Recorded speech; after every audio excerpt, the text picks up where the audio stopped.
Você sabe por que Israel é tão importante nas profecias bíblicas? A Aline Selkis explica a construção do terceiro templo e os sinais do fim dos tempos em um trecho exclusivo do podcast Inteligência Limitada. Confira. Esse aqui. Mas vamos então para o tempo de Jesus. Vamos para um assunto mais leve agora, que é Armagedon. Fim dos tempos. Fim dos tempos. Aline, eu vejo muitos seus vídeos, acompanho seu canal. E como você leva muitos católicos, muitos cristãos, tanto católicos quanto protestantes, né? Para lá, eu vejo que você se interessa muito pelo assunto ou se interessa em explicar para o pessoal os lugares santos, sagrados, para cada uma das religiões e o que está acontecendo lá, os chamados sinais do Apocalipse. E você quer começar pelo quê? Assim, dá um contexto. Por que Israel? Por que Jerusalém? Por que aquelas terras são tão importantes para cristãos, muçulmanos e para judeus? Por quê? As três maiores religiões, elas se encontram lá. Então, a gente tem que entender que a Bíblia aconteceu em um local físico. Sim. E esse local físico é o que hoje em dia a gente chama de Israel. A terra prometida por Deus é uma terra que existe. Então, se a gente lê as histórias bíblicas, a gente está falando de lugares físicos.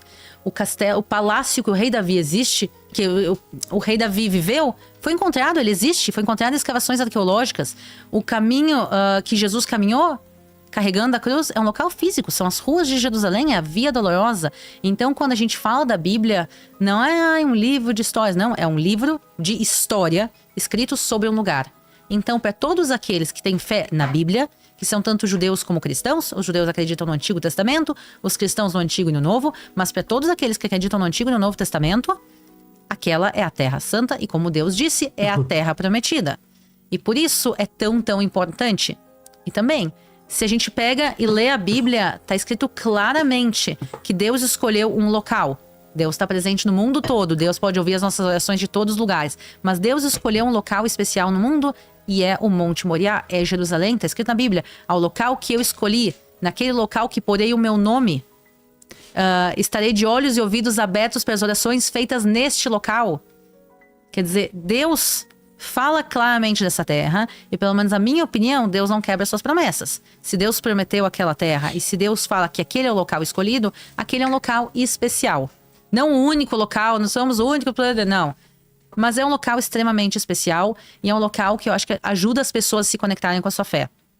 A minha opinião é um pouco suspeita, porque eu fui para Israel para passar um ano estudando e fazendo trabalho voluntário. E tá lá. E tô lá há 16 anos, mais ou menos, 16, 17 anos. Então eu fui, realmente apaixonei pelo local e eu tenho o privilégio de poder fazer o que eu amo. Porque eu me apaixonei pela terra de Israel, pelas pessoas e pelo povo e por tudo que aquele local representa. E agora o que eu faço é estar lá no aeroporto com a plaquinha Shalom, caravana, sejam bem-vindos, subam ônibus. E aí eu levo as pessoas a verem o que eu me apaixonei.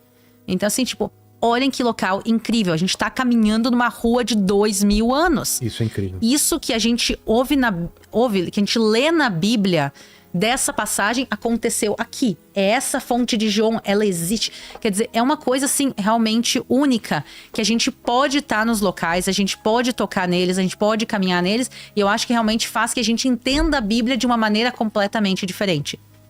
E por isso, para mim, é um privilégio muito grande poder seguir, poder estar acompanhando os grupos. E eu sei que para muita gente aqui do Brasil é a realização realmente de um sonho poder viajar para Israel. Eu sei que tem gente que muitas vezes, por muitos anos, junta o seu dinheirinho, organiza as férias, faz tudo realmente.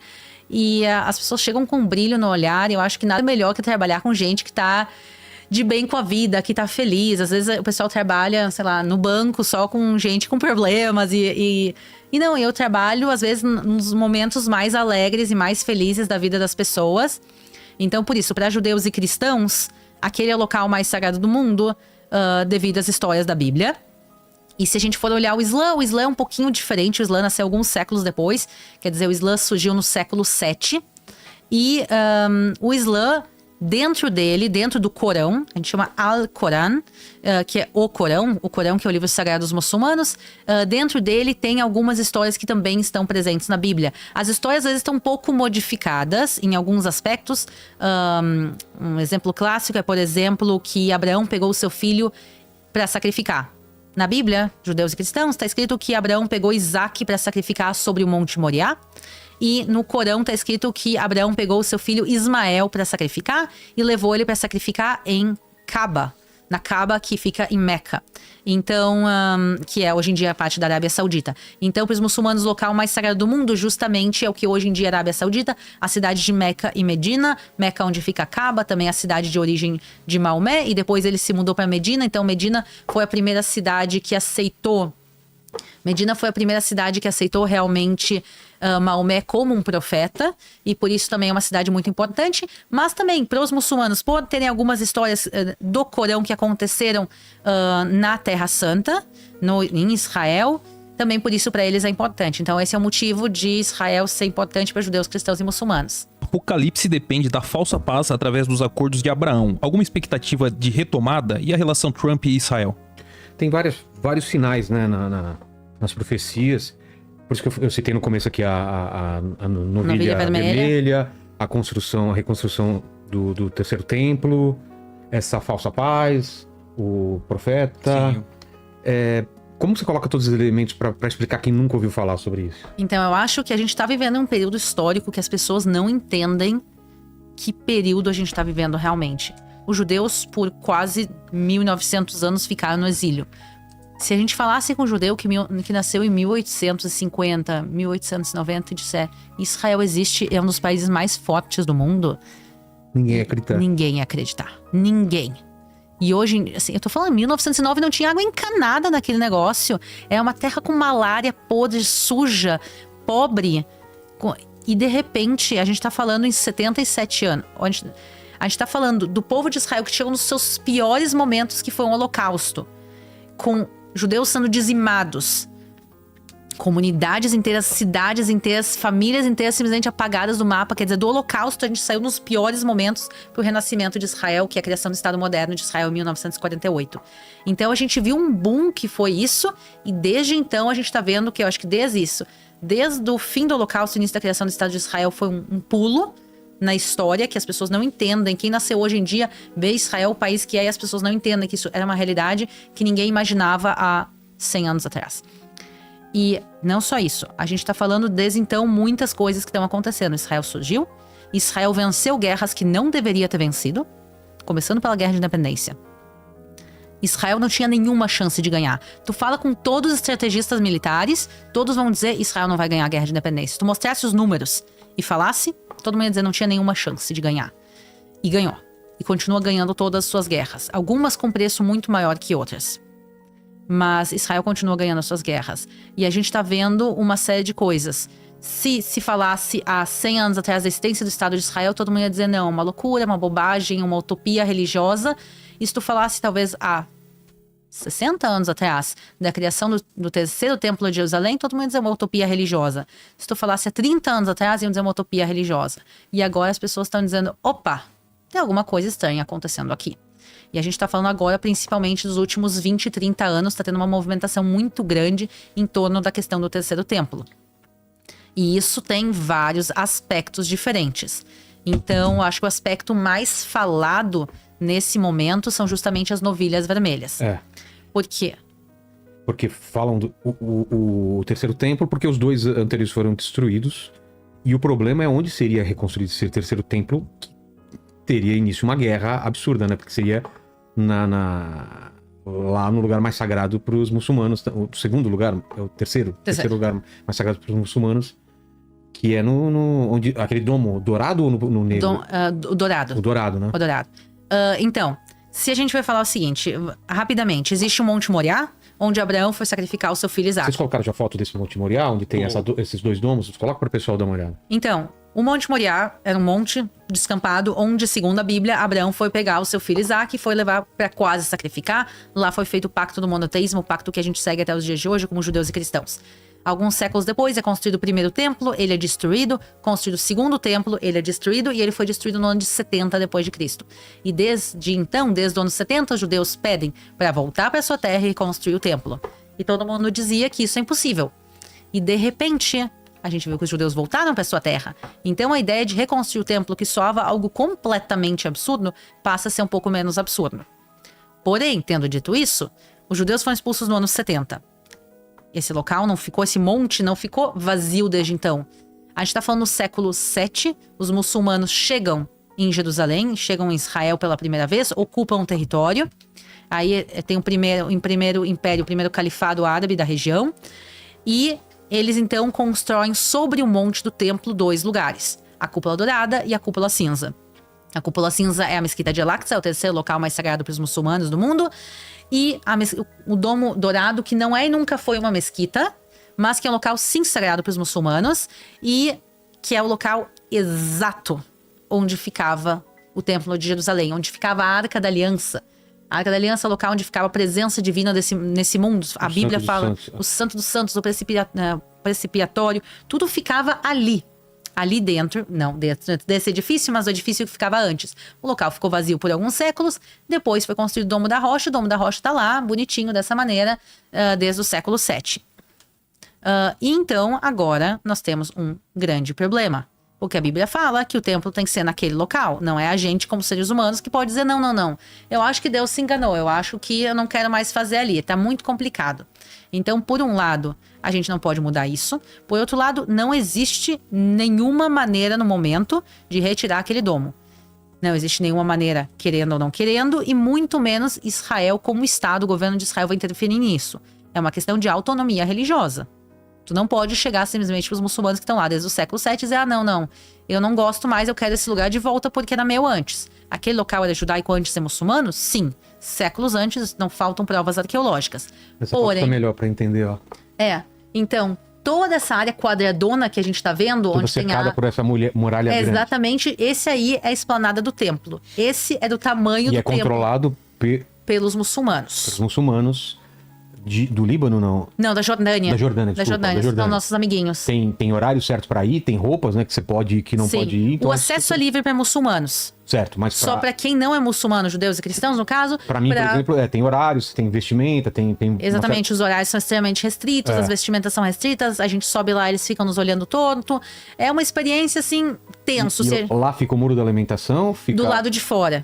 O Muro das Lamentações é o lado externo desse complexo. Se a gente olhar, dá pra ver claramente 4 muros em volta. Certo.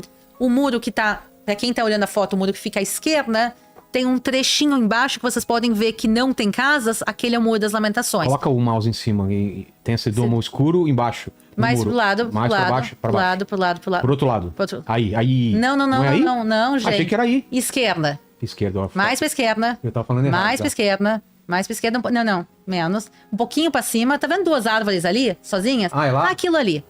Mas do lado de fora. Tu tá apontando um pouquinho pra dentro, mas do lado lá de fora. É ali é o Muro das Lamentações. O Muro das Lamentações é um trechinho de 60 metros. Mas se tu olhar, tu consegue ver claramente que o muro original tinha 500 metros. É difícil de explicar para as pessoas quão grande era o Templo de Jerusalém. O segundo Templo de Jerusalém é tudo isso aqui. Isso aqui é a base do complexo do templo.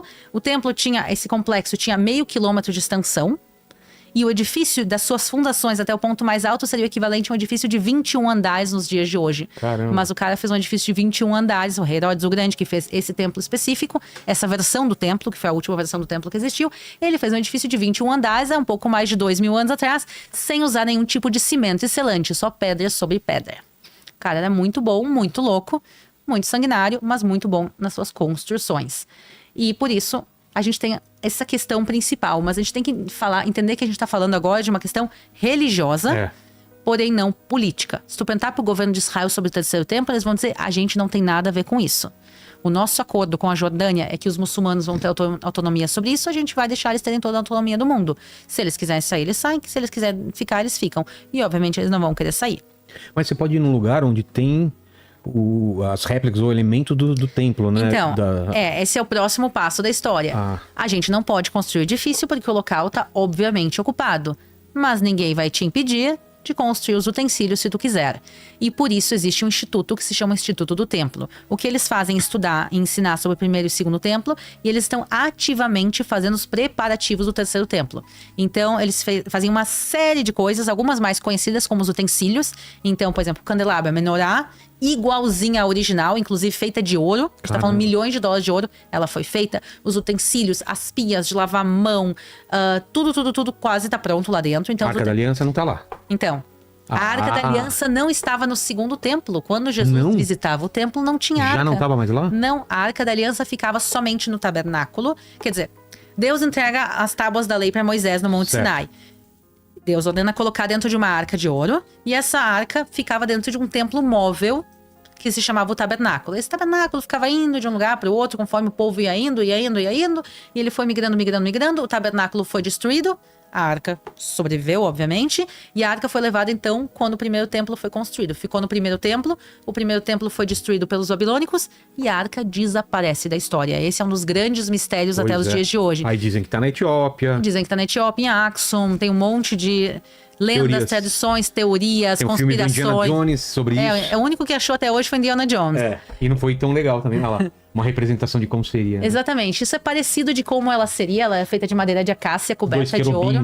Dois anjos de querubins com as asas cobrindo os rostos. Exatamente. Né? Dentro as tábuas da lei, o maná e o cajado de Arão. E aí a pergunta maná, que era o pão que caía do céu, não é? Exatamente. Era esse alimento milagroso que aparecia no deserto. Que a propósito, a gente sempre imagina o maná como um pão. Ele eram bolinhas. Ah, é? Tá escrito na Bíblia que ele parecia com coentro. Coentro é um tempero que vem em bolinhas. Sim. Umas sementinhas. Então imagina assim...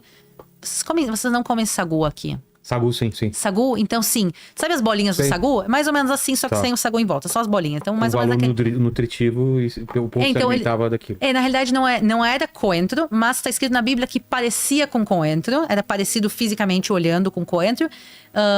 Mas a gente não sabe exatamente como ele era. Mas assim, não é um pão como a gente imagina um maná de pão. E sim imagina uma tigela cheia de bolinhas. Isso era o maná. Então tinha maná, tinha o cajado de Arão e tinha as tábuas da lei. E o que acontece é que os babilônios destroem o templo e saqueiam tudo que tinha dentro. E eles fazem, está escrito na Bíblia, a lista de objetos que foram saqueados. Está escrito, eles levaram as bacias, eles levaram os objetos de bronze, e tem a lista dos objetos. E é engraçado que não está escrito em nenhum lugar a arca. Está escrito, eles levaram os pilares embora, mas não fala a arca. Então é interessante, porque é uma coisa meio estranha de se omitir. Se eles tivessem levado... Pô, não iria... Teria que ser colocado na lista. Se tá levando, você fala, olha, a menorá, o candelabro foi levado, isso foi levado, quer dizer, dá detalhes. Não é se eles roubaram os tesouros, eles roubaram os tesouros, A, B, C, D, né? E ali tá omitido o que aconteceu com a arca. E aí, justamente, surgem várias especulações, várias teorias, algumas com mais pé, algumas sem cabeça.